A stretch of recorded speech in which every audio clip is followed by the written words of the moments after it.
Olá, vocês que nos acompanham aqui na TV Unifor, seja pelas redes sociais ou pelo canal 14 da Alaris. Sejam mais uma vez bem-vindas e bem-vindos ao Sapiência, um programa que tem como objetivo desvendar os mistérios do mundo acadêmico, desde a concepção da pesquisa até a aplicação dela no mercado, na sociedade e afins. Eu sou Bruno de Souza Lessa, sou professor do programa de pós-graduação em administração aqui da Universidade de Fortaleza e conto hoje com a presença da Marcele Arruda. A Marcele é uma profissional já bem experiente, é egressa aqui da Unifor, mas eu não vou apresentá-la, vou pedir que ela o faça. Por favor, Marcele, fala um pouco de você para a gente. Em primeiro lugar, eu gostaria de agradecer o convite ao professor Bruno e a toda a equipe da Universidade de Fortaleza. Me chamo Marcele Arruda, sou formada em administração com habilitação em comércio exterior, possuo algumas certificações internacionais na área de projetos, de processos e de gestão de riscos. Já cursei uma especialização também em administração, uma especialização em gestão social e, por fim, o mestrado profissional, em administração. Então, começando da tua graduação, né? A sua graduação foi em administração com habilitação em comércio exterior. E como é que essa formação inicial influenciou a tua visão sobre gestão e comércio global e atividades profissionais? Como é que a graduação começou a te influenciar? Em primeiro lugar, gostaria de agradecer ao professor Bruno o convite, toda a equipe da Universidade de Fortaleza. Me chamo Marcele Arruda, sou uma profissional graduada em administração com habilitação em comércio exterior, possuo especializações nas áreas de administração e de gestão social, o mestrado profissional em administração e também algumas certificações internacionais muito importantes para a carreira que eu construí ao longo desses quase 20 anos de gerenciamento de projetos, que são a certificação internacional de projetos, de processos e de gestão de riscos. Começando então com a graduação, né? Ela foi em administração com habilitação em comércio exterior. E como é que essa formação inicial influenciou e transformou, se foi o caso, a tua visão sobre gestão, sobre comércio global, sobre atuação profissional? Como é que foi essa influência inicial? Na verdade, eu já queria cursar administração mesmo, mas enxerguei nessa habilitação em comércio exterior como uma possibilidade de aprimorar os meus conhecimentos em línguas. Eu gostava de estudar línguas desde muito nova, já tinha feito alguns cursos e eu queria unir esse conhecimento à profissão que eu havia escolhido até então. E foi uma experiência muito bacana. Eu cheguei a trabalhar na área, trabalhei com consultoria para exportação, trabalhei como analista comercial de exportação, tinha minha cartela de clientes, né? Atendia esses clientes estrangeiros. Então, foi uma formação que me permitiu, em primeiro lugar, ter uma visão global mesmo das organizações, entender dinâmicas diferentes do mercado, alguns desafios que as empresas enfrentam a partir do momento em que elas decidem expandir as suas operações para outros países, e ela me deixou ainda mais com vontade de trabalhar com pessoas. E sobre a questão dos projetos, né? A sua trajetória profissional foi fundamentalmente, as suas certificações vão nesse sentido também, e como foi que a gestão de projetos surgiu para ti? Na época em que eu estava trabalhando, né, com exportação, tinham outras oportunidades que me deixavam muito curiosa. Estavam bombando assim, algumas seleções para trainee, que é exatamente aquele profissional que passa por diversas áreas dentro da organização, né, para construir uma carreira de gestão, digamos assim. E eu comecei a me interessar por isso também e comecei a aplicar para alguns processos de trainee em nível nacional e passei para alguns. Dentre eles, o de uma consultoria, que é uma consultoria nacional, hoje é chamada Falcone, mas à época era Instituto de Desenvolvimento Gerencial, e era uma oportunidade para trainee em um projeto, na verdade um programa composto por vários projetos do governo do estado. E foi aí que eu comecei a trabalhar no mundo dos projetos e desde então eu nunca mais parei. E como foi que você foi somando essa formação no comércio exterior, a formação da administração e os projetos e a vida pessoal, como é que você foi organizando isso? Na verdade, foi uma evolução até bem natural, né? Quando eu trabalhava com comércio exterior, com exportações, eu trabalhava com essa parte de consultoria para exportação também. Então, esses conhecimentos, esse lidar com pessoas, esse buscar conhecimento, ele foi agregando aquilo que eu ia fazer a partir do momento em que eu decidi trabalhar com projetos. Mas aí eu me vi cercada de desafios para entender melhor a dinâmica do projeto, porque são iniciativas com tempo determinado, que você precisa ter conhecimentos mais profundos e específicos. Então, eu fui procurando me especializar em projetos. E aí fui procurando buscar conhecimentos, entrei numa especialização, comecei a fazer cursos, inclusive cursos preparatórios, identifiquei que havia uma certificação até então que pouca gente tinha à época, especialmente mulheres, até uma curiosidade para colocar aqui, que era a certificação em gerenciamento de projetos, que é concedida pelo PMI, né, o Project Management Institute, que é uma instituição de renome mundial, e fui buscando me qualificar para essa certificação, para ter ainda mais credibilidade e condições de oferecer um serviço legal. E por que o mestrado? Como foi que ocorreu assim? Não, agora tenho essas certificações, fiz minhas especializações, sou uma profissional com um posicionamento ok no mercado, estável, mas por que então o mestrado? O mestrado, na verdade, era um sonho meio que adormecido. Há muito tempo eu queria cursar o mestrado, mas eu sou uma pessoa que trabalha com planejamento e gestão. Então, eu precisava me organizar profissionalmente falando, com família, com a maternidade que surgiu também, né, nesse momento. E eu precisava me organizar porque tudo aquilo que eu me proponho a fazer, eu quero fazer bem, eu quero viver aquilo ali de maneira muito intensa. Então, eu precisava me organizar para o mestrado. Mas o curioso de colocar é que o mestrado veio num momento em que eu não pensava que ele fosse ser possível. Porque estávamos no auge da pandemia iniciada há poucos meses, e eu me vi com mais tempo, eu estava trabalhando, né, de casa, como a maioria dos profissionais, e eu me vi com mais tempo e começou aquela inquietude. Será que é o momento de fazer o mestrado? Né? Mas eu sei que eu preciso me dedicar muito para isso. Mas né, a providência divina. Busquei, estava assim no final do período de inscrições, eu devo ter sido uma das últimas pessoas a me inscrever, fiquei ali amadurecendo um projeto de pesquisa e disse, eu vou submeter, se der certo é porque é o momento adequado. Mas exigiu muito mesmo essa preparação, esse planejamento, porque desde o princípio eu queria, obviamente, o diploma, o certificado do mestrado, mas esse certificado, para mim, eu tinha uma clareza muito grande. Eu quero esse certificado, mas eu não quero a qualquer custo. Eu quero que ele seja o resultado de uma trajetória muito bem vivida, muito intensamente vivida. De fato, eu quero o conhecimento para além do diploma. Então, né, resolvi fazer essa atividade acontecer mesmo num momento, num contexto em que era até um pouco difícil pensar em mais uma atividade, né? Um momento em que a saúde mental estava sendo tão discutida, que as pessoas falavam tanto sobre o equilíbrio, né, entre trabalho, vida pessoal, etc. E foi o momento em que o mestrado se apresentou na minha vida. Inicialmente, quais foram assim os principais desafios, mas também os principais aprendizados que o mestrado te proporcionou? Na verdade, eu acredito que o principal desafio do mestrado, ele está muito ligado a essa questão mesmo da dedicação. O mestrado ele exige uma dedicação de tempo, de estudo, de leitura, de aprofundamento muito grande. Acho que, né, posso discordar da opinião de outras pessoas, mas quem diz que dá para você levar muito tranquilamente, eu discordo um pouco nesse sentido, porque acho que é justo que muito custe o que muito vale, então, né, penso dessa forma, mas um dos maiores objetivos do mestrado, eu acho que é também, um dos maiores desafios do mestrado, né, é também o maior objetivo dele, que é exatamente fazer esse alinhamento entre teoria e prática. Então, no mestrado, a gente é instigado a discutir sobre conceitos, sobre pesquisas, sobre coisas muito complexas.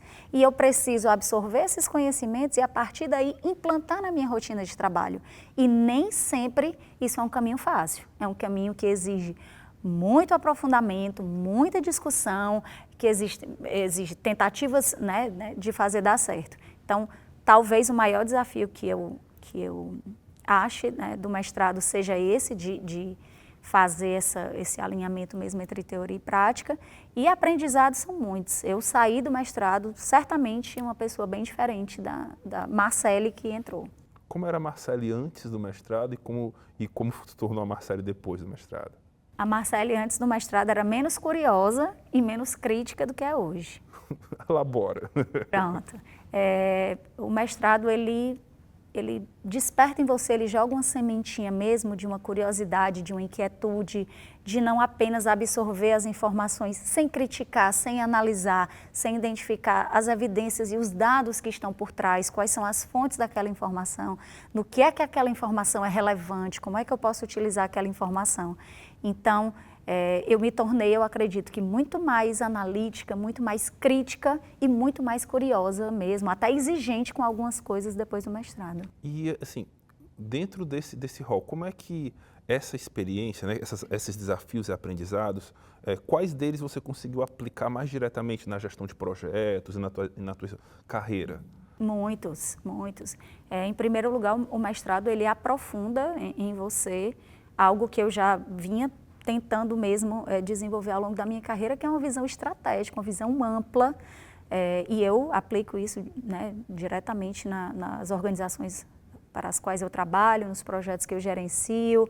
A questão de adaptação às inovações, a novas tecnologias emergentes, a liderança de equipes multifuncionais, né? Trabalhamos em mercados cada vez mais exigentes, que demandam das pessoas exercerem múltiplas funções, com diferentes tipos de habilidades e atitudes. A liderança a liderança humanística, esse era o tema de uma das disciplinas do mestrado, e eu me recordo bem o quanto era interessante entender o quanto essa temática ela é uma temática comum a todas as organizações, porque as organizações são feitas por pessoas, então a gente não pode esquecer dos processos, das estratégias, dos sistemas, mas a gente não pode esquecer que isso tudo é feito por pessoas, é feito para as pessoas, né? Então, os aprendizados são... E indo agora para a parte operacional do que foi o mestrado, né? O que você pesquisou? A minha pesquisa foi uma avaliação sobre o nível de maturidade em transformação digital, e eu fiz um estudo de caso, apliquei numa organização pública. Interessante. E, assim, como foi a parte teórica, metodológica, o que você fez realmente na pesquisa? Conta um pouco aí pra gente.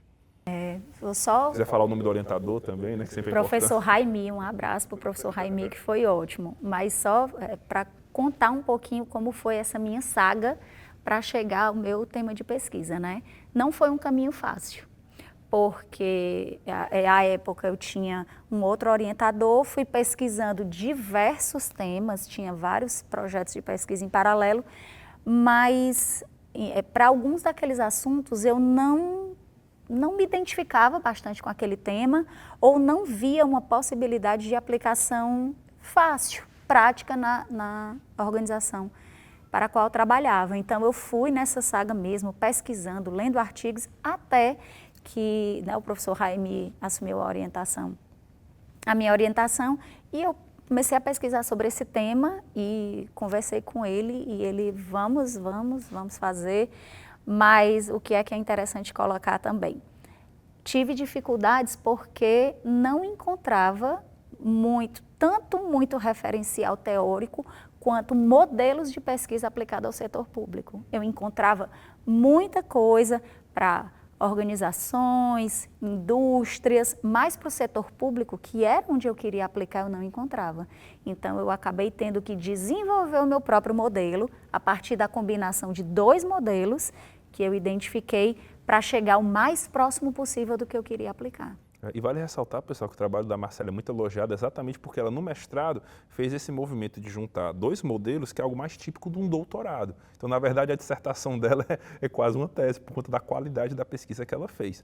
E nesse sentido, Marcele, me conta, em que momento nessa trajetória toda, uma pergunta que eu gosto de fazer, o bicho da pesquisa te mordeu? Você se tocou, não, eu gosto de pesquisar, eu gosto disso aqui. Quando eu cheguei nesse tema. Até então, eu não qualifiquei na época que eu queria exatamente porque eu ainda não tinha chegado naquele tema que né, me fizesse brilhar o olho e né, estava naquela etapa bem penosa de assim, será que eu vou conseguir? Isso é difícil, eu estou lendo vários artigos, mas não é bem isso. Mas a partir do momento que eu cheguei nesse tema, conversei com o orientador e vi uma aplicação prática para aquilo que eu iria estudar, fluiu. E fluiu rápido, porque pesquisar para mim passou a se tornar um prazer. Eu passei a pensar lá na frente, eu disse, quando eu aplicar isso aqui, quando eu entregar isso aqui, quando eu fizer essa entrevista, e acabou que a minha pesquisa foi qual e quant, né? Um componente ainda maior de dificuldade, exatamente para atingir o objetivo que eu queria. Mas a partir do momento em que eu fechei esse tema com o orientador e comecei a pesquisar, aquilo me empolgou de uma forma que fluiu muito rapidamente, né? Inclusive o tempo que eu né, perdi ali, por assim dizer, que eu gostaria de ter qualificado, mas fiquei ainda na escolha do tema, eu ganhei na realização da pesquisa, na realização das entrevistas, na compilação dos dados e ainda consegui defender no tempo que eu queria, nos 24 meses. Perfeito. E o que você encontrou na pesquisa que te chamou a atenção? Nesse momento, assim, que interessante isso aqui que eu estou encontrando, esses achados, o que mais te chamou a atenção? Várias coisas me chamaram muita atenção, né? Como eu queria avaliar esse nível de maturidade em transformação digital nas organizações, eu utilizei uma escala, né, para esses níveis de maturidade, fiz algumas perguntas e a primeira coisa que me chamou a atenção foi que, dentre as perguntas, eu buscava informações sobre o cargo né, que aquele respondente ocupava, né, para identificar cargos de gestão, né, cargos operacionais, etc. E a primeira coisa que chamou a atenção foi que mais do que o dobro dos ocupantes, né, reais de cargos de gestão informaram que ocupavam cargos de gestão. Então era como se eu tivesse oficialmente no organograma da instituição 25 cargos de gestão e 50 pessoas se autodenominaram como cargos de gestão. Então, isso abriu, inclusive, margem para várias interpretações e sugestões que eu deixei na minha pesquisa sobre esse alinhamento do nível estratégico que a pessoa ocupa, quais são, de fato, as funções que ela deve desempenhar de acordo com o cargo que ocupa, porque me pareceu, em algum momento, até como se fosse uma estrutura paralela de gestão, que as pessoas se autodenominavam, né, coordenadores, mas não eram. Né, estavam ali num cargo abaixo de coordenação, mas ou se sentiam como tal ou se comportavam como tal. Então, algumas dessas constatações foram interessantes porque, inclusive, ampliaram o meu olhar sobre a pesquisa e me possibilitaram fazer uma série de sugestões práticas para implementação, prática na organização, inclusive relacionada mesmo a essa identidade organizacional. E que sugestões foram essas?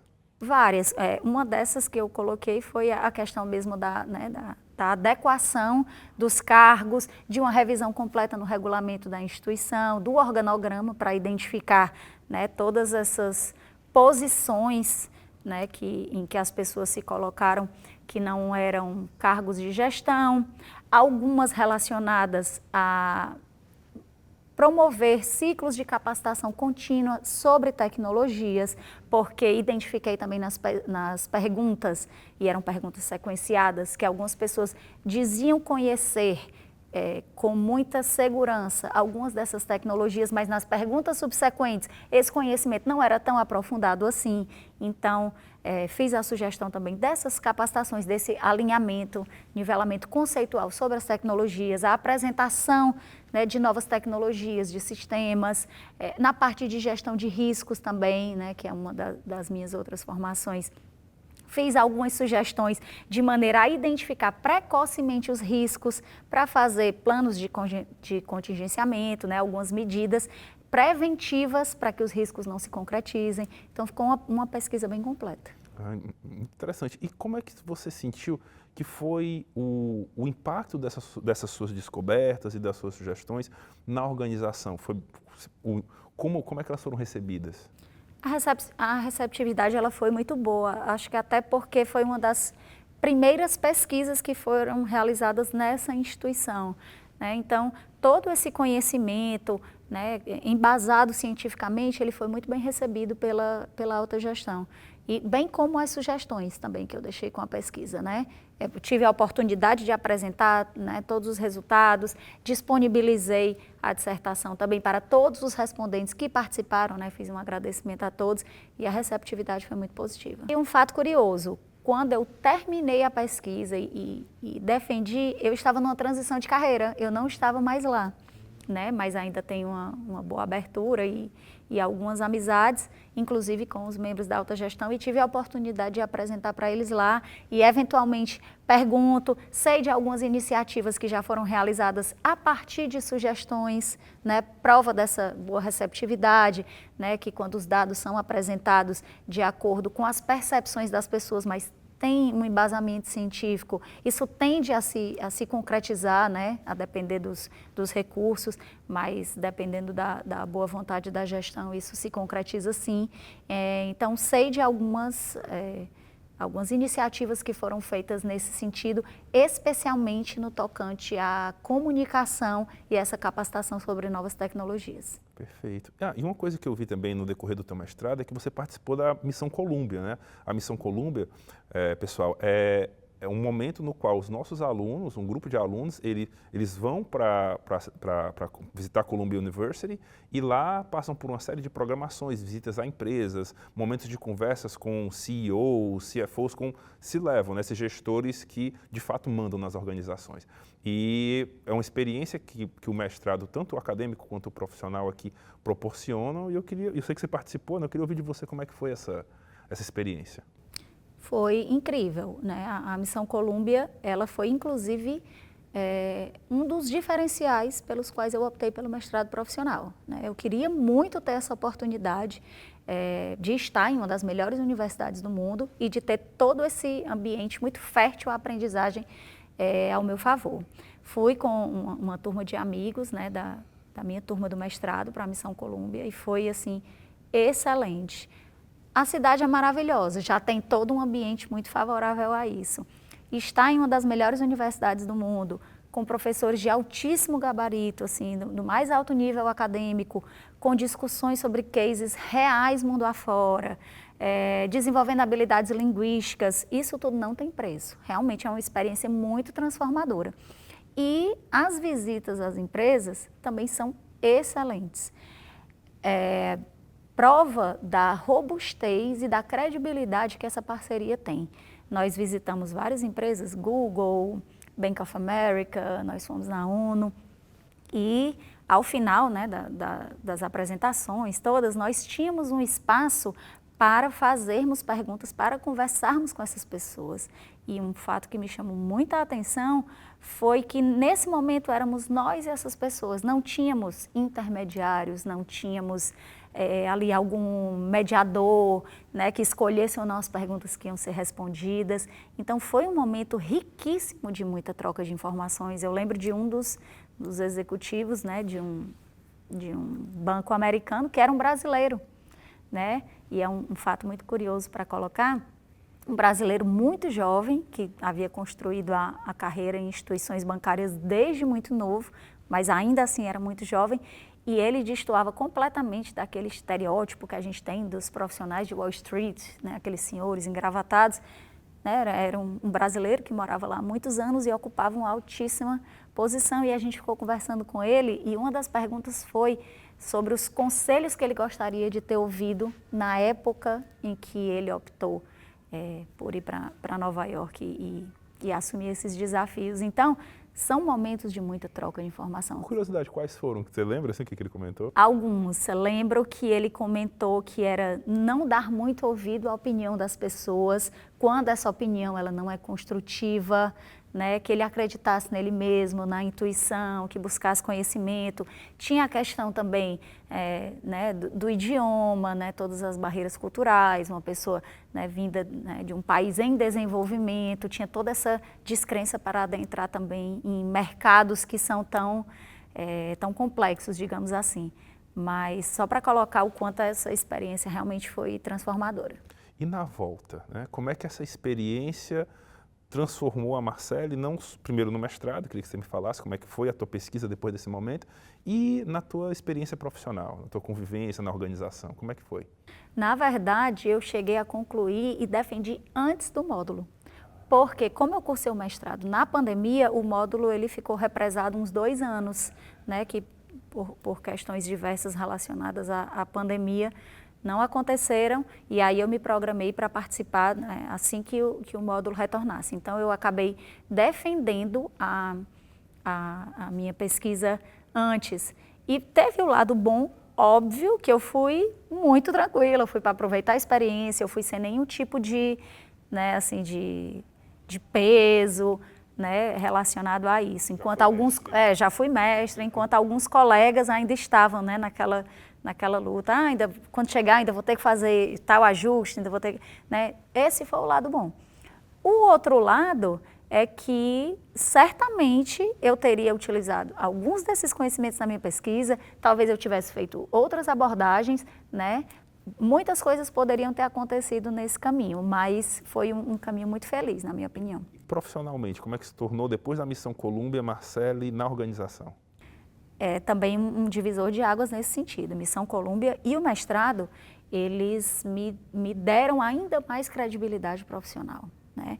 Esse conhecimento acadêmico, ele só agrega na sua rotina, né, na sua profissão, na percepção que as pessoas têm sobre você, né? Então, assim, são experiências que, de fato, elas agregam muito e continuam agregando até hoje, porque eu continuo aprendendo com o mestrado, eu continuo aprendendo com os conhecimentos do mestrado, mesmo já tendo terminado há algum tempo. E indo já para o final, né, do nosso último bloco de perguntas, nosso último momento, como é que, porque você já tem a experiência do mestrado e também tem as certificações e tem a experiência com a língua, com as línguas também do seu estudo e a graduação, vendo em retrospecto, né, como é que você linka, como é que você conecta essas experiências, porque elas meio que dialogam, claro, tem uma convergência na tua carreira, na sua vida, mas elas dialogam em sentidos diferentes, né? Você poderia falar um pouco desses sentidos para a gente? Como é que essa formação tão completa foi te solidificando no mercado? Na verdade, elas vão em caminhos opostos, mas eu gosto muito da palavra que você utilizou, que elas convergem, né? Todo conhecimento agrega. E eu fui procurando ramificar mesmo tanto meus conhecimentos quanto a minha atuação, exatamente para que eu tivesse uma solidez maior de conhecimento, que eu não ficasse meio presa apenas a alguma área de atuação. Esses conhecimentos todos, eles são muito complementares. Todos os conhecimentos que eu tenho da área de projetos, de processos de riscos, eu utilizo para toda e qualquer iniciativa que eu trabalho. As línguas me ajudam, hoje eu trabalho com tecnologia, as línguas me ajudam a entender melhor um pouco sobre isso, as línguas me ajudaram em Colômbia, as línguas me ajudaram no mestrado. Então, esses conhecimentos, eles só agregam de toda forma. Eu acho que o conhecimento, ele sempre agrega. E é um desafio pessoal você fazer com que tudo aquilo que está indo em direções opostas faça uma conversão no mesmo sentido, né? Sim. E no decorrer da tua trajetória, para além de toda essa formação acadêmica tão sólida, você atuou tanto em iniciativas sociais como com tecnologia da informação, algo que você trabalha até hoje, né? E como é que essa formação se agrega a esses interesses, a essas formações que você teve no âmbito do social e da tecnologia? Essas iniciativas sociais, quando a gente fala, né, iniciativas sociais e tecnologia, num primeiro momento pode parecer que nós estamos falando de dois caminhos completamente distintos, mas esses caminhos, eles são muito complementares e eu sou prova viva disso. Edifiquei minha carreira, construí a maior parte da minha carreira gerenciando projetos sociais, que são uma verdadeira escola, embora em alguns espaços de discussão não sejam tão divulgados quanto são projetos, obviamente, né, de TI, de engenharia, etc. Mas os projetos sociais, eles são sim uma verdadeira escola e ao longo da minha carreira fui agregando esses conhecimentos e migrando, não fiz uma transição de carreira, porque eu tenho um pé no social ainda, mas fui agregando esses conhecimentos para a tecnologia e hoje eu atuo em projetos de tecnologia, tecnologias emergentes, mas ainda com esse viés social. Um grande papel que eu desempenho nos projetos que eu atuo hoje é exatamente fornecer um olhar humanizado para projetos de tecnologia. É fazer com que as pessoas entendam o que está sendo produzido, o que está sendo entregue, que elas enxerguem sentido naquilo e que elas se engajem de maneira a utilizar. Porque as tecnologias, elas são pensadas por pessoas, elas são desenvolvidas por pessoas e elas são utilizadas por pessoas. Então, quando a gente busca esses conhecimentos, essa experiência que eu adquiri ao longo, né, de muitos anos de gestão de projetos sociais, com o olhar da tecnologia, trazendo a tecnologia como uma aliada, eu acho que a gente só tem a ganhar. E você, dando um exemplo, né, você comentou comigo anteriormente sobre um projeto que eu achei bem interessante, desenvolvido nesse sentido. Você podia falar um pouco para a gente? Sim, posso sim.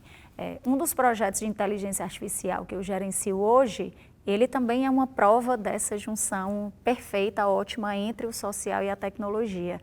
Nós estamos desenvolvendo um modelo de inteligência artificial cujo algoritmo vai calcular qual é a possibilidade de uma mulher vítima de violência doméstica, né, de acordo com os dados processuais, com as medidas protetivas que são solicitadas, qual é a possibilidade dessa mulher que já sofreu uma violência doméstica, ela sofrer novamente essa violência, ou seja, ela ser revitimizada num contexto futuro pelo mesmo agressor. Isso é a tecnologia a serviço da sociedade, isso fala muito mais alto do que qualquer número, né? Não é apenas um número, um cálculo que vai falar sobre o grau de risco ao qual aquela mulher está exposta. São vidas que a gente contribui para estarem preservadas, né? Isso tem um impacto social gigantesco. Com certeza. E sim, como última pergunta, para a gente arrematar, né? Olhando para o futuro, quais seriam as competências acadêmicas e profissionais que você acredita que os líderes no âmbito do gerenciamento de projetos, nas mais variadas áreas, precisarão desenvolver para continuarem sendo relevantes, como você é no mercado hoje? Obrigada, Bruno. Eu acredito que são muitas as características, sim. Uma primeira que eu destacaria seria, de fato, aprofundar os conhecimentos técnicos em tecnologias, em gestão da inovação. Acredito que a gestão de mudança também, porque nós estamos falando aqui de projetos, de iniciativas, mas que são desenvolvidas ali por um prazo determinado. Elas findam. Então, após esses projetos terminarem, esse conhecimento ele vai ter que ser absorvido por alguém. Esse conhecimento ele vai ficar institucionalizado. Então, fazer essa sustentação, essa gestão de mudança, né, entre um projeto para a rotina, isso é fundamental. Acredito também no desenvolvimento mesmo, né, das habilidades de gerenciar equipes multidisciplinares. A gente está trabalhando em mercados cada vez mais exigentes, cada vez mais competitivos, que exigem das pessoas que elas desempenhem múltiplas funções. Então, acho que essa gestão de equipes multidisciplinares com esse viés da gestão humanizada eu também acho fundamental. E, por fim, eu destacaria ainda que continuem aprofundando os conhecimentos sobre visão estratégica, gestão estratégica e capacidade analítica, porque eu acredito que isso se enquadra em qualquer ambiente profissional. Obrigado, Marcele. Bom, pessoal, chegamos ao fim do nosso 4º episódio da 2ª temporada do Sapiência. Eu queria agradecer a todas e todos que nos acompanharam nesse 2º episódio. Muito obrigado também a Marcele pela generosidade de estar aqui conosco, compartilhando essa trajetória tão rica, tão premente no mercado e também na academia conosco. E peço que vocês também nos acompanhem para o nosso próximo episódio, o último dessa 2ª temporada. Tá? E, sim, fique ligado para mais momentos, para mais conexão entre academia, mercado e sociedade. Muito obrigado a todos e até o próximo episódio.